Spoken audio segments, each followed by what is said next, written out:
So to introduce our next kid, you guys might have noticed my outfit change a little bit. I think I look very swanky here. I think there's a good word for it. Yes, thank you, girls. Our next skit is going to be, so everybody spent some time complaining to their parents in the past. And half the time you hear the story about how your parents walked uphill to school both ways in blinding snowstorms, 20 miles both ways. You always got to one-up your complaint a little bit, right? Well, we're going to listen to Four Yorkshire Men complain about how bad their lives must have been. So our next skit is going to be the Four Yorkshire Men, performed by Benedict Kaiser. Really nice. Ben, be humble. We have Sebastian and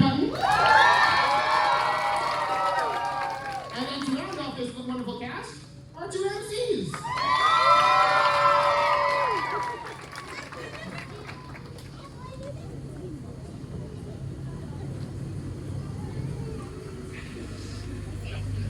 Very passable, this. Very passable. Nothing like a good glass of Chateau de Chasse, is there, Tony? You're right there, Timmy. Who would have thought 30 years ago we'd all be sitting here drinking Chateau de Chasse, eh? In them days, we were glad to have the price of a cup of tea. A cup of cold tea. Without milk or sugar. Or tea. You'd have cracked up at all. Cup? We never had a cup. We used to have to drink out of a rolled up newspaper. Yeah, well, the best that we could manage was to suck on a piece of damp cloth. But we were happy in those days, though we were poor. Because we were poor. My dad used to say to me, money doesn't buy you happiness, son. He was right. Back then we had nothing and I was happier. We used to live in this tiny old tumble down house with great big holes in the roof. House? You were looking at a house?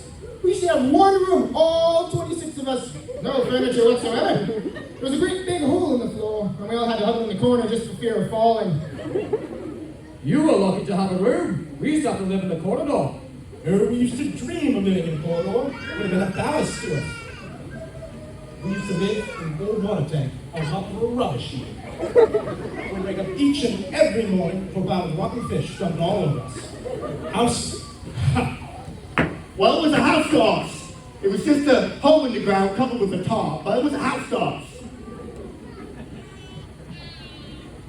Yeah, well, who cares? We got evicted from our hole in the ground, and we had to go live in the lake. You were lucky to have a lake. There were 150 of us living in a shoebox in the middle of the road. A carnival box. Aye. You were lucky. We lived for 6 months in a rolled up newspaper in a septic tank. We'd have to get up in the morning at 6 o'clock, clean the newspaper, get a crust of stale bread, go down the mill 14 hours a day, week in, week out, for 3 pennies a month.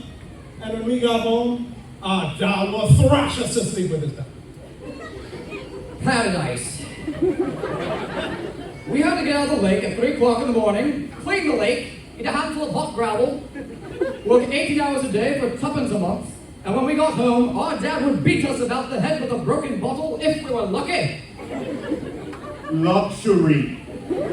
We used to have to get up out of the shoebox at 12 o'clock at night and then lick the road clean with our tongues. Then we had half a handful of freezing cold gravel for our tea, worked 24 hours a day down at the mill for a penny once every 4 years. And when we got home, our dad would slice us in two with a bread knife. Right, we had to get up in the morning at 10 o'clock at night, half an hour before we went to bed, eat a lump of cold poison. We had to go work 29 hours a day down mill, and then pay the mill owner just for permission to even go to work. And when we got home, our father would murder us in cold blood each and every night, and dance about in our graves saying, "Hallelujah!" And you try and tell the young people of today that, and they won't believe you. No, they won't.